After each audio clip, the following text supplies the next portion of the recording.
निघा तुम्ही. काय म्हणालात? निघा तुम्ही.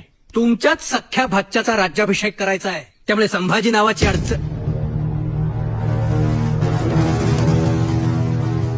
महाराज म्हणा. हा?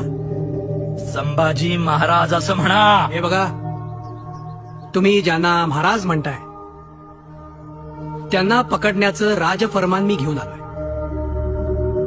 बरोबर ना मोरोपंत? बरोबर आहे.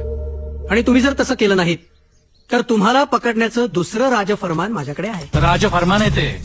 माझी फौज घेऊन माझ्यावरच आलाचोय रे शेमण्या. हे बघा, तुम्ही संभाजीला अटक करा आणि महाराज म्हणा. अनाजी पंत, हंबीरराव म्हणतायत तसं शंभूराजांना महाराज म्हणा. का? कशाला विषय वाढवताय? काय चूक आहे त्यांचं? महाराज म्हणा. हे बघा, आता आपले महाराज राजाराम महाराज, परवापासून तुम्हालाही त्यांनाच मुजरा करायचा आहे. उद्या राजाराम महाराज झाले तर सरसेनापती या नात्यानं मानाचा पहिला मुद्रा मी घालेन. तू आत्ता शंभूराजांना महाराज म्हण. नाही म्हणणार. अनाजी पंत.